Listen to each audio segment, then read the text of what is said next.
Ya, perfecto. Entonces vamos a iniciar la, la segunda parte de neuro, ¿no? Es lo que nos toca hoy día.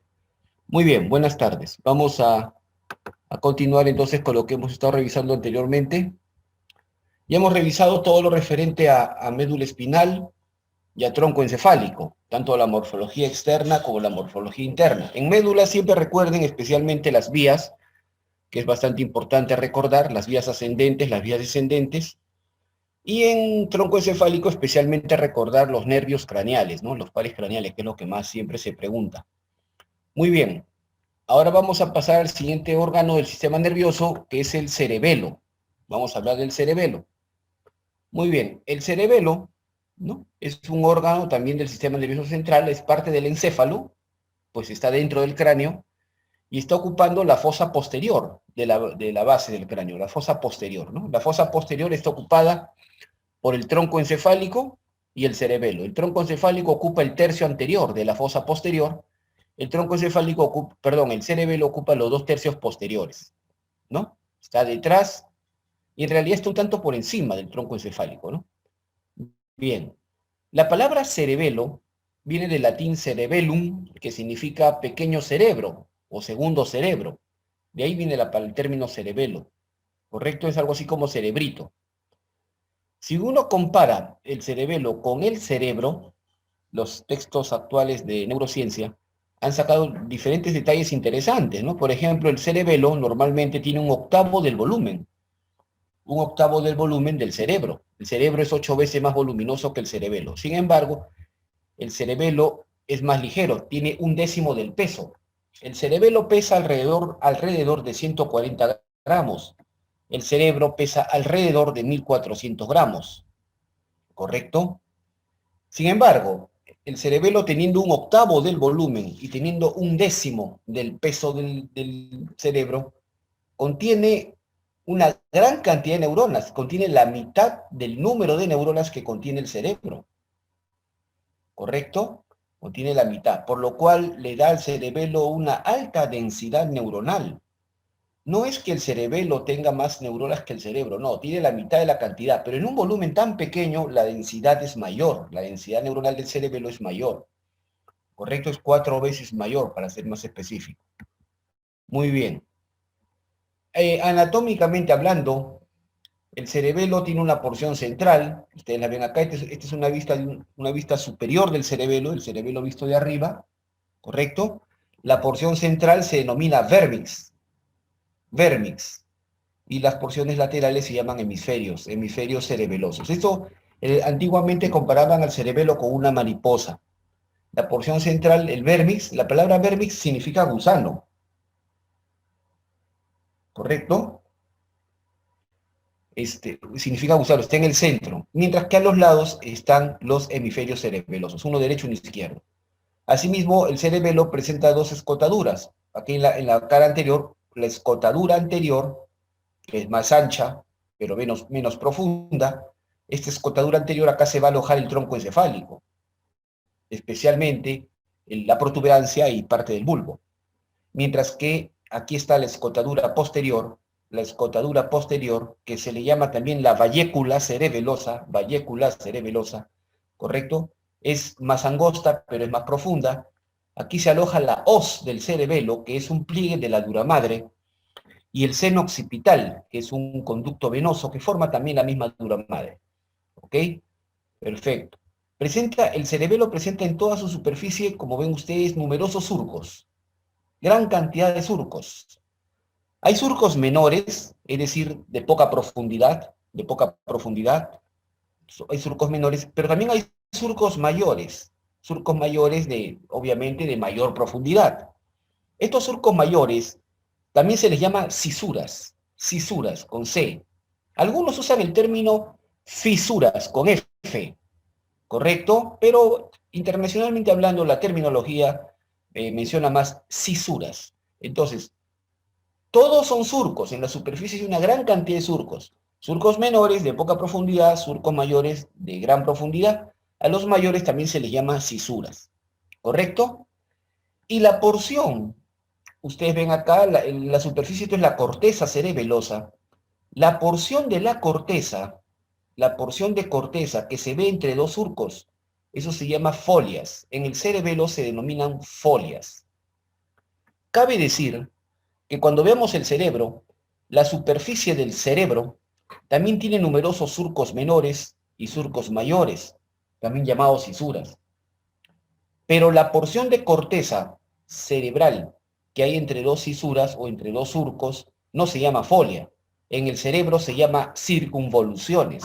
En la corteza cerebral se llaman circunvoluciones o giros. En el cerebelo se llaman folias. Esa es la diferencia de terminología. ¿Correcto? Muy bien. Otra característica en el cerebelo, y como he puesto acá, es que la gran cantidad de surcos y folias que hay sobre la superficie del cerebelo son paralelas entre sí. Son paralelos, ¿ven ustedes? Son paralelos. En cambio, en el cerebro no. En la corteza cerebral los surcos y las circunvoluciones son multidireccionales, tienen múltiples direcciones, pero no son paralelos. Esa es una gran diferencia en la superficie de estos dos órganos. ¿Ok? Muy bien. Entonces, eso es lo más. Y otra característica también que podemos ver acá es que los surcos y las folias cruzan la línea media sin ser interrumpidos, cruzan la línea media sin interrupción. En cambio, el cerebro no. En el cerebro, el hemisferio derecho, la corteza, ¿no? La corteza del hemisferio derecho está separada de la corteza del hemisferio izquierdo.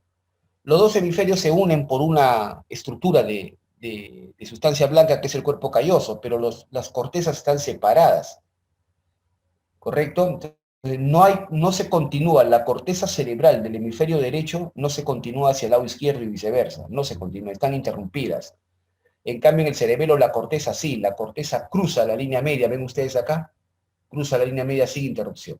Esa es otra gran diferencia entre estos órganos. Muy bien. En el cerebelo describimos tres caras. Anatómicamente, básicamente tres caras. La cara superior, que es la que estamos viendo acá, la cara superior también se llama cara tentorial, porque sobre ella está el tentorio, o llamado también la tienda del cerebelo. La tienda del cerebelo es un pliegue de la dura madre que está cubriendo aquí encima del cerebelo y separándolo del cerebro, ¿no? ¿Correcto? Muy bien. Entonces se relaciona con el tentorium, la tienda del cerebelo, que es un pliegue de la dura madre que cubre toda esta cara superior. En esta cara superior vemos el vérmix, la parte central, que sobresale, sobresaliente, y los hemisferios se ven aplanados.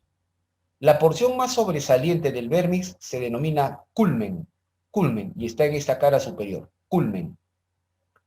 Mientras que también podemos observar acá una serie de surcos y cisuras de las cuales llama la atención esta cisura que estoy señalando acá. Esta cisura, ¿correcto? A ver un segundo, creo que puedo... Ahí está. Ahora sí, creo que se ve mejor. Se ve el punterito láser, ¿no? Entonces acá está. Una cisura. La cisura primaria. Acá la vemos. La cisura primaria. ¿Correcto? Muy bien. ¿Ok? Entonces, ya, aquí está. La cisura primaria. Aquí la vemos, en la cara superior. Detrás también hay otra cisura, pero de menor importancia, ¿no? La cisura posterior-superior no tiene mayor importancia. En este curso yo quiero que se aprendan, en el cerebelo quiero que se aprendan tres cisuras, nada más. Eso es lo más importante, ¿correcto? Bien, entonces nosotros vemos en la cara superior la porción central del vérmix, sobresale, la parte más alta del vérmix se llama culmen, los hemisferios lucen aplanados y se ve aquí una cisura en la cara superior que se llama la cisura primaria. Primaria. Muy bien. Sigamos. La cara inferior. La cara inferior del cerebelo, llamada cara occipital, pues esta cara se apoya sobre el hueso occipital, ¿correcto? Están relacionados con la fosa cerebelosa de dicho hueso, ¿no? Y se observan los hemisferios, más bien acá son convexos, son abombados, son redondeados, ¿correcto? Y el vérmix que permanece casi oculto. Entonces, esa es la gran diferencia. En la cara superior sobresale el vérmix, en cambio los hemisferios están aplanados. En la cara inferior el vérmix está prácticamente oculto y los hemisferios son abombados, son convexos, ¿me dejo entender? Redondeados, ¿ok? La porción más sobresaliente aquí, de cada hemisferio, en la cara inferior, es esta estructura que ven acá. Esta estructura que ven acá. Esta es la llamada amígdala cerebelosa. Amígdala cerebelosa. Son las amígdalas del cerebro. Son dos formaciones abultadas nada más. Dos formaciones abultadas que suelen estar a los lados del bulbo. Acá entre las dos amígdalas se aloja el bulbo del tronco encefálico. Entonces es importante siempre recordar eso. Muy bien, ya está. Son las dos caras principales del cerebelo. El cerebelo está unido al tronco encefálico por 3 pares de pedúnculos cerebelosos. Cuando estudiamos tronco encefálico, les dije con extrema claridad de que hay un par de pedúnculos cerebrales, solamente un par, pero hay 3 pares de pedúnculos cerebelosos. ¿Ok? Son 3 pares. Los pedúnculos cerebelosos superiores son 2, los medios también son 2 y los inferiores también son 2.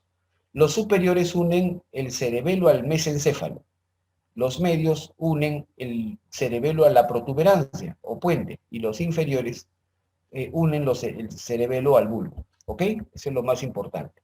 Bien, en el cerebelo se describen 3 lóbulos. El cerebelo tiene 3 lóbulos y los he puesto acá en orden filogenético, es decir, en orden de aparición en la evolución. Hay un detalle muy característico cuando uno estudia la filogenia, es decir, la evolución del sistema nervioso, y lo compara con la ontogenia, es decir, el desarrollo embriológico de un individuo, o más aún cuando estudiamos la anatomía comparada, comparamos el tubo neural o el desarrollo del sistema nervioso en diferentes especies. Hay mucha similitud, ¿ok? Prácticamente lo que se ha desarrollado a lo largo de toda la evolución de miles de años se repite de manera acortada o breve en el desarrollo embriológico de una persona.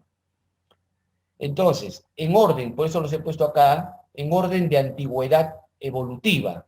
El primer lóbulo que apareció en la evolución es este lóbulo de acá, se llama así, el lóbulo flóculo nodular, que es este que está pintado de color azul, el más pequeñito de todos, como pueden notar claramente, es el más pequeño de todos, está en la cara anterior del cerebelo B, está debajo de los pedúnculos cerebelosos. Estos son los pedúnculos cerebelosos. Este espacio que ven acá, esto es el cuarto ventrículo. Y debajo de ellos está aquí el lóbulo flóculo nodular. Flóculo nodular. La porción central se llama nódulo. Nódulo. Y a los lados, estos se llaman flóculos. Flóculos, derecho, izquierdo. Nódulo es central, flóculos son laterales. Forman el lóbulo flóculo nodular. Fue el primero en aparecer en la evolución y es el primero que aparece en el embrión humano y en las diferentes especies también. Sin embargo, a pesar de ser el más primero, no es el que, pero he dicho mal, ¿no? A pesar de ser el más antiguo o a pesar de ser el primero, ¿correcto? No es el que más se desarrolla. No es el lóbulo más desarrollado en el ser humano, ¿ok? Este lóbulo flóculo nodular es más desarrollado, por ejemplo, en los peces y en las aves. Ya vamos a ver por qué, ¿ok? Pero en el humano es el más pequeño. El segundo lóbulo en aparecer es el lóbulo anterior, que está pintado acá de color rojo, que lo vemos de color rojo, está en la cara superior. Es el segundo en tamaño, el segundo en antigüedad, y el segundo en aparecer en el desarrollo embriológico, el lóbulo anterior, ¿ok? Y finalmente el lóbulo posterior, que es el último, el más reciente en la evolución, el último en aparecer, pero en nuestra especie, en el ser humano, es el más desarrollado. El lóbulo posterior del cerebelo alcanza su máximo desarrollo en nuestra especie, en el humano. El lóbulo flóculo nodular es más desarrollado en los peces, en las aves. El lóbulo anterior es más desarrollado en reptiles, especialmente. Reptiles, ¿no? Lagartos, cosas por el estilo, si les suena familiar el término. ¿Ok? Entonces, y por el más desarrollado, el más grande de todos, es el lóbulo posterior, propio del ser humano, donde más se ha desarrollado. Muy bien, eso es lo más importante. Hablemos de cada uno. El lóbulo flóculo nodular está localizado en la escotadura anterior, por debajo de los pedúnculos cerebelosos. Filogenéticamente, es decir, evolutivamente, es el más antiguo. Ontogenéticamente, es decir, embriológicamente, en un individuo es el primero en aparecer y en desarrollar, pero no es el más desarrollado en nuestra especie, ¿correcto? El lóbulo anterior, localizado en la cara superior, está por encima de los pedúnculos cerebelosos. Filogenética y ontogenéticamente es el segundo, el lóbulo anterior. Y el lóbulo posterior, localizado por detrás y por debajo de los otros lóbulos, es el más reciente, tanto evolutiva como embrionariamente, y es el más desarrollado en nuestra especie. ¿Quedó claro? Es por eso que desde el punto de vista evolutivo, desde el punto de vista de la antigüedad evolutiva, a estos lóbulos les ponemos un nombre filogenético. El lóbulo flóculo nodular, este de acá, también se le llama el arquicerebelo, que viene de arcaico, antiguo, primitivo, ¿correcto? Arquicerebelo. El arquicerebelo es el lóbulo flóculo nodular. El lóbulo anterior se le conoce como paleocerebelo, el segundo en aparecer, paleocerebelo. Y el tercero, el lóbulo posterior, ese es el neocerebelo, ¿Quedó claro? Bastante simple. Aquí está visto de arriba, ven el lóbulo anterior pintado de rojo y el lóbulo posterior pintado de verde, mucho más grande. Muy bien. La porción central del vérmix, cuando uno observa el vérmix, corta por la mitad del cerebelo. Ven ustedes que es un corte medio sagital, un corte por la mitad, ¿no? Ven acá el vérmix cerebeloso. El vérmix parece una flor, ¿no? Una flor de 9 hojas, El vérmix tiene esta forma, una forma que al corte observan 9 porciones, ¿correcto? ¿Cuáles son las 9 porciones del vérmix? Esta es la mitad derecha del vérmix. Por didáctica, utilizo la mitad derecha, ¿correcto? Y voy a utilizar el sentido de las agujas del reloj, ¿correcto? Sentido horario, como dicen también algunos. Entonces, ahí está la primera porción, la língula. Segundo, lobulillo central. Tercero, culmen, que era la porción más alta del vérmix, ¿se acuerdan? La porción más sobresaliente del vérmix, culmen. Luego del culmen viene el declive. Luego viene el folium. Estos 5 primeros, língula, lobulillo central, culmen, declive, folium, estos 5 primeros están en la mitad superior del vérmix. O sea, están en el hemivérmix superior, en la mitad superior del vérmix. Siguiendo el mismo sentido horario, decimos continúa el tuber, la pirámide, la úvula o campanilla y finalmente el nódulo. Estas 4 últimas porciones están en la mitad inferior del vérmix, es decir, el hemivérmix inferior. ¿Quedó claro? Y esas son las 9 porciones del vérmix que todo el mundo enseña, ¿correcto? Língula, lobulillo central, culmen, declive, folium, tuber, pirámide, úvula y nódulo. Los 5 primeros pertenecen al hemivérmix superior, los 4 últimos al hemivérmix inferior. ¿Correcto? Muy bien, eso es lo más importante. Este es un esquema clásico que se observa en los libros, en los tratados clásicos de neuroanatomía, es el famoso esquema de Larsel, llamado la polvera cerebelosa. Pero bien, no voy a entrar en tanto detalle, ¿no? El Cerebral Power Box, ese es su nombre, pero es un esquema pues, bastante conocido mundialmente, ¿no? En el cual, ¿qué se ha hecho con el cerebelo? Se le ha cortado como si fuera un pan y se ha abierto. Esta línea que ven acá, separa, esta es la mitad superior del cerebelo y esta es la mitad inferior del cerebelo, ¿ven? Lo han abierto como una concha de abanico, ¿correcto? O como un pan lo han abierto, ¿ven? Hacia arriba la parte superior y hacia abajo la mitad inferior. Y queda aquí abajo el lóbulo flóculo nodular, ¿ven? Perfecto.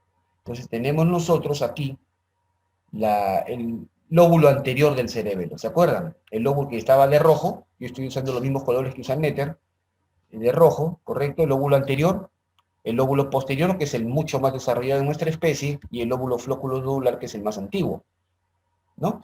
Muy bien. ¿Cuáles son? Ahí está, esta es la cisura primaria. Yo les dije, yo quiero que se acuerden 3 cisuras en el cerebelo, nada más. Mira qué fácil es el cerebelo. Tiene 3 lóbulos, ¿correcto? Tiene 3 porciones y también, acuérdate, 3 cisuras. Primero, la cisura primaria. La cisura primaria está separando el lóbulo anterior del lóbulo posterior. Lo ves con extrema claridad. El lóbulo anterior del lóbulo posterior, la cisura primaria. Y luego la cisura posterolateral, que está separando el lóbulo posterior del lóbulo flóculo nodular.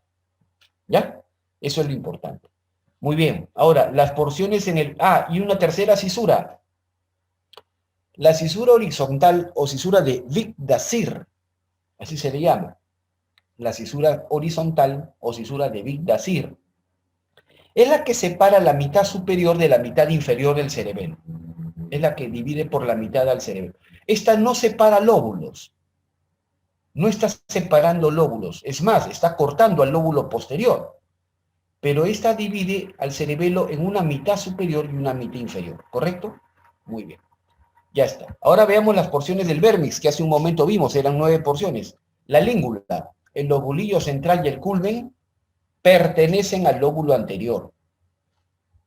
El declive y el folium pertenecen al lóbulo posterior. Asimismo, el túber, pirámide y la úvula también pertenecen al lóbulo posterior. Porciones del vérmix que pertenecen al lóbulo anterior, língula, lobulillo central y culmen. Las que pertenecen al lóbulo posterior, declive, folium, túber, pirámide y úvula. Y al lóbulo flóculo nodular, solamente el nódulo, que era la porción central. ¿Ok? Perfecto. Ahora, a cada porción del vérmix le corresponde una porción en cada hemisferio. O sea, a la derecha y a la izquierda tienen una porción a cada lado. Y estas también tienen su nombre. A la língula le corresponde a cada lado el vínculo, en cada hemisferio, ¿no? Un vínculo a la derecha y un vínculo a la izquierda. Al lobulillo central le corresponde el ala del lobulillo central. Al culmen le corresponde el lobulillo cuadrilátero anterior. Al declive el lobulillo cuadrilátero posterior. Y al folium el lobulillo semilunar superior. Luego al túber el lobulillo semilunar inferior. A la pirámide el lobulillo digástrico. A la úvula la amígdala cerebelosa. Y finalmente al nódulo el flóculo. ¿Quedó claro? Y así como hay 9 porciones en el centro, en el vérmix, en cada hemisferio también hay 9 porciones que le corresponden a cada una de las correspondencias, a cada una, perdón, de las porciones del vérmix. ¿Correcto? Eso es lo que los maestros dicen las correspondencias hemisféricas, ¿no? A la língula, el vínculo, lobulillo central, al lobulillo central, culmen, lobulillo cuadrilátero anterior, declive, lobulillo cuadrilátero posterior, folium, lobulillo semilunar superior, túber, lobulillo semilunar inferior, pirámide, lobulillo digástrico, úvula, amígdala y nódulo flóculo. ¿Correcto? Muy bien, bastante simple. Hemos visto ya el cerebelo por fuera, la superficie. Ahora, ¿cómo es por dentro? ¿Cómo es por dentro? Cuando uno corta el cerebelo, ahí lo ven en la imagen, hay un corte del cerebelo, nota claramente que hay 2 zonas. Como yo les dije al comienzo, cuando uno corta cualquier órgano del sistema nervioso central, siempre va a haber 2 zonas bien notorias. Una zona más oscura y una zona más clara, a los cuales los anatomistas antiguos le decían la sustancia gris y la sustancia blanca. Así le llaman. ¿Correcto? Entonces, nosotros vamos a ver en el cerebelo que hay sustancia gris, que está formando la corteza cerebelosa, y en el interior los núcleos. ¿Ven ustedes acá? Los núcleos cerebelosos, ¿no? ¿Qué son núcleos? Son masas de cuerpos neuronales, somas neuronales que hay, que están dentro del sistema nervioso central. Núcleos. O sea, la sustancia gris está formando la corteza cerebelosa y los núcleos del cerebelo. Y está formado, como ya les he dicho, por somas neuronales. La sustancia blanca es este relleno que ven acá, y que su terminología actual, su nombre actual se le llama el centro medular del cerebelo. Ese es su nombre actual. Centro medular del cerebelo. Pero que algunos usan este término renacentista, ¿ya? Desde los 1600, 1700, ¿correcto? 1600, 1700, dicen el árbol de la vida. Ese es un nombre erróneo, no tiene nada que ver con las funciones vitales, no tiene nada que ver, ¿correcto? Sin embargo, algunos se han quedado, pues, 400 años atrasados y siguen diciéndole árbol de la vida. Eso es renacentista, ¿no? 1600, ¿cuánto pasó? Ya pasaron 400 años, pues tienes bastante tiempo para actualizarte, ¿no?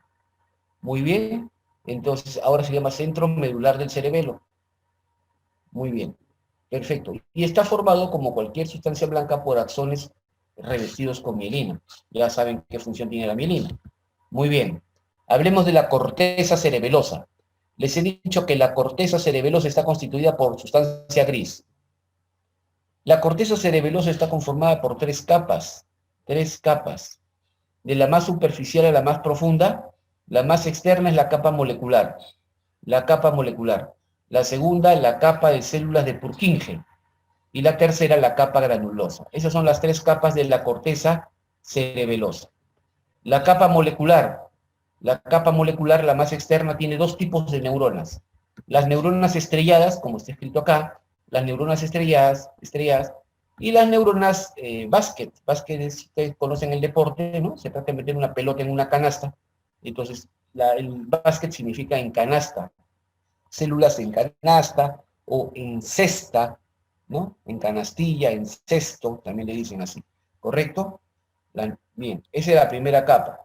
La segunda capa, la capa de células de Purkinje, es interesante porque contiene una sola capa de neuronas de Purkinje, células de Purkinje, ¿correcto? Estas neuronas de Purkinje son las segundas neuronas más grandes de todo el sistema nervioso central, ¿correcto? Por eso algunos dicen las neuronas gigantes del cerebelo, también le dicen algunos así. Las células gigantes del cerebelo son las células de Purkinje. Su soma, su cuerpo llega a medir alrededor de 120 micras, es realmente bastante grande comparado con otras células, ¿ok? Pero no son las más grandes de todo el sistema nervioso central. Las neuronas más grandes de todo el sistema nervioso central están en la quinta capa de la corteza cerebral. Esas son las neuronas gigantopiramidales de Betz. Esas están en la corteza del cerebro. Esas son las más grandes de todo el sistema. La segunda más grande son estas, las neuronas de Purkinje, las células gigantes del cerebelo. ¿Ok? Están en la segunda capa de la corteza cerebelosa. Bien, luego tenemos la tercera capa. La tercera capa tenemos la capa granulosa, donde tenemos las neuronas granulares, ¿correcto? Y las neuronas de Golgi. ¿Correcto? Muy bien. Es para que conozcan un poquito las células que hay. Nada más, no voy a entrar en tanto detalle. Perfecto. Los núcleos cerebelosos es la otra parte de sustancia gris, ¿correcto? La sustancia gris formaba la corteza y en el interior los núcleos del cerebelo. ¿Qué núcleos hay dentro del cerebelo? Si vamos del centro, de la línea media, hacia la parte lateral, primero tenemos el núcleo del fastigium. El núcleo del fastigium. O del techo, también le dicen. Núcleo del fastigium o del techo. Luego tenemos los núcleos interpuestos, que son dos, los globosos y el emboliforme. Y finalmente tenemos el núcleo dentado, que es el más grande, ¿ven? Este con forma de una U arrugada, es el núcleo dentado. También son tres grupos de núcleos. Vean ustedes, los núcleos del fastigium están relacionados al lóbulo flóculo nodular. ¿Se acuerdan? Al arquicerebelo. Los núcleos del fastigium están relacionados al arquicerebelo, al lóbulo flóculo nodular. Los núcleos interpuestos, globosos y emboliformes, están relacionados al núcleo anterior, al lóbulo anterior del cerebelo, al lóbulo anterior del cerebelo, es decir, al paleocerebelo. Mientras que el núcleo dentado está relacionado al lóbulo posterior o neocerebelo. Muy bien, bastante simple. Ahí está el núcleo del fastigium, el núcleo globosos, emboliformes, esos forman los interpuestos, y finalmente los núcleos dentados. Simple. Y ahí está esta tablita que he realizado. ¿Quién habla? Obviamente. Acá en esta tablita resumo todo, pues. Acá están los tres lóbulos del cerebelo, ¿no? Filogenética, es decir, evolutivamente hablando, el flóculo nodular es el arqui, el anterior es el palio y el posterior es el neo. Desde el punto de vista funcional, los libros actuales le llaman al lóbulo flóculo nodular, o lo que los libros clásicos le dicen arquicerebelo, actualmente le dicen el vestíbulo cerebelo, funcionalmente hablando, vestíbulo cerebelo. ¿Por qué? Porque este lóbulo flóculo nodular tiene una gran cantidad de conexiones, de interconexiones, con los núcleos vestibulares del tronco encefálico, y que tienen que ver con la función del equilibrio, y la postura antigravitatoria. Al lóbulo anterior o paleocerebelo actualmente le dicen el espinocerebelo. ¿Por qué? Porque este es el que tiene conexiones con la médula espinal. ¿Se acuerdan los fascículos, los haces espinocerebelosos? pues llegan principalmente al lóbulo anterior, al palio-cerebelo. Y finalmente el lóbulo posterior, el neocerebelo, se le conoce actualmente como el cerebro-cerebelo, ¿correcto? El cerebro-cerebelo, porque tiene gran cantidad de conexiones pues, con el cerebro principalmente. Es el que lleva la información consciente o del cerebelo al cerebro para que se haga consciente.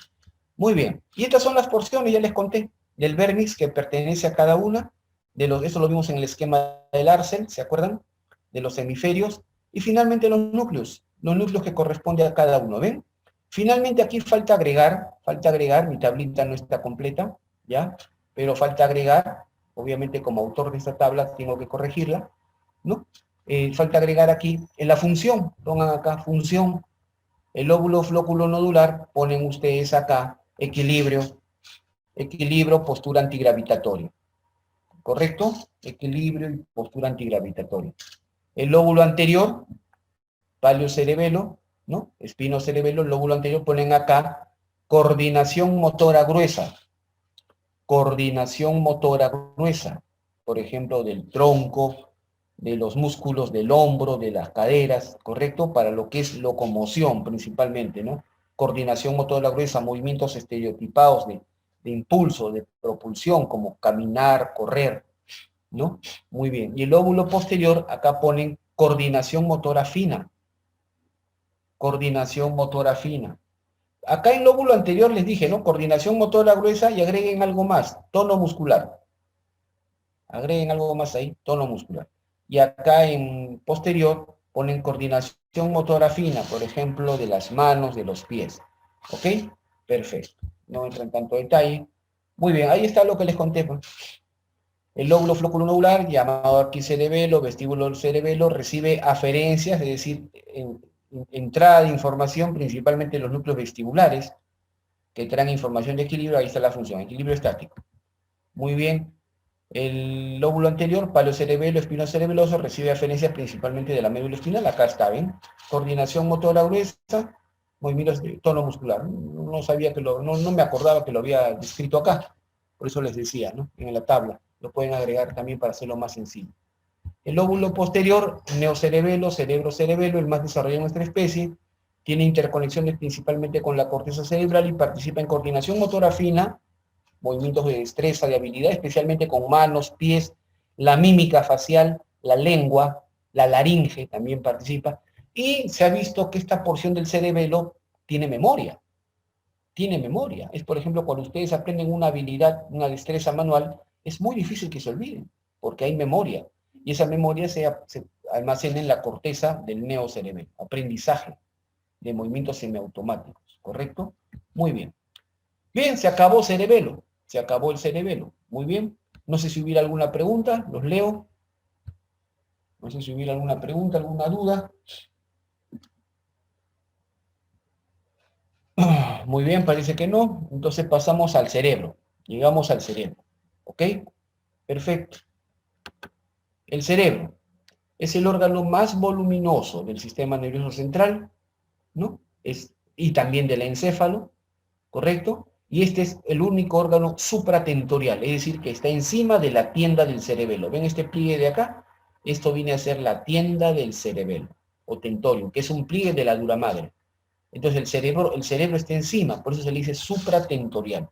Ocupa la fosa anterior, la fosa media de la base del cráneo y también pues encima del tentorio cerebeloso, ¿no? Muy bien. ¿Cuáles son los componentes del cerebro? El cerebro es más amplio, es más complejo de estudiar.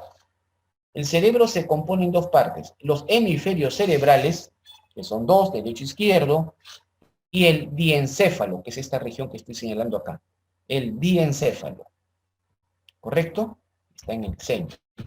Muy bien, perfecto. Este detalle es importante tomar en cuenta. Cuando uno habla de anatomía general, siempre dice, ¿no?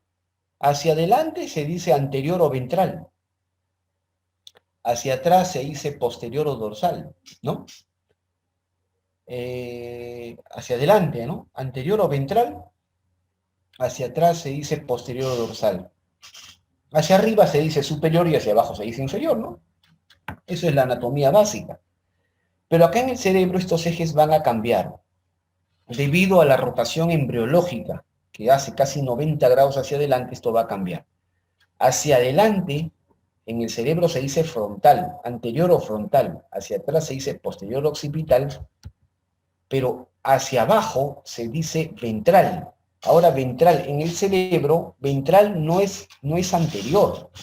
El cerebro ventral es inferior. ¿Por qué? Porque esto ha girado. El cerebro ha rotado 90 grados para abajo, y es por eso que aquí la palabra ventral en cerebro no significa anterior, sino significa inferior. Ventral es inferior y dorsal es superior, por si acaso. Porque mucha confusión va a causar a la hora de darle nombre a los núcleos, ¿cómo se llama? Del diencéfalo.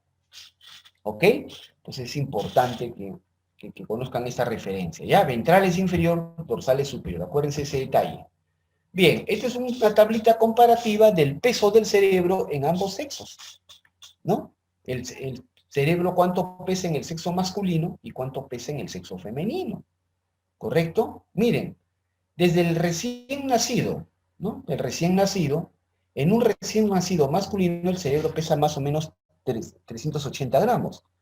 En un recién nacido sexo femenino pesa 20 gramos menos, 360 gramos. Y así, a lo largo de toda la vida, el cerebro masculino pesa algo más que el cerebro femenino, ¿correcto? Alcanzando su máximo peso, más o menos el máximo peso alrededor de los 20 años de edad, ¿correcto? Ahí está en el recién nacido, y alrededor de los 20 años de edad alcanza su máximo peso. ¿Ven? Alrededor de 1.450 gramos en el sexo masculino y 1.310 gramos en el sexo femenino, ¿correcto? Bien, dicho sea de paso, este valor, este peso, la diferencia de peso no tiene nada que ver con la cantidad de neuronas, ni mucho menos con las habilidades cognitivas o de inteligencia o adaptativas. No tiene nada que ver. El peso, la diferencia ponderal del peso de este órgano, se refiere puramente a que el sexo masculino, a lo largo de la evolución, ha sido más diseñado para actividades físicas, para actividades motoras. Desde la antigüedad era la especie de sexo masculino el que salía a cazar pues, los animales primitivos, el que salía a pelearse con los tigres, con los mamuts, el que salía a la caza, mientras que el femenino era el que se quedaba en la casa, ¿no? Haciendo las labores propias de la casa, ¿no? Entonces, más como el sexo masculino ha tenido más desarrollo evolutivo en términos de motricidad, en términos de actividad física, es por eso que las fibras motoras del cerebro masculino tienen mayor cantidad de mielina. Mayor cantidad de mielina. ¿Me dejo entender? Y por eso es que eso le da más peso al cerebro masculino. Pero hoy en día, por una cuestión ideológica y de patrones socioculturales impuestos por un grupo de gente, los patrones se están invirtiendo, ¿no? Ahora vemos gente de sexo masculino haciendo actividades de sexo femenino y por ende esto con los años puede cambiar, ¿no? Pero este es el momento el peso del cerebro según las estadísticas y los valores. Y la explicación es esa, no es nada que ver con funciones intelectuales, ni funciones intelectuales, nada que ver. Es con actividad motora, básicamente.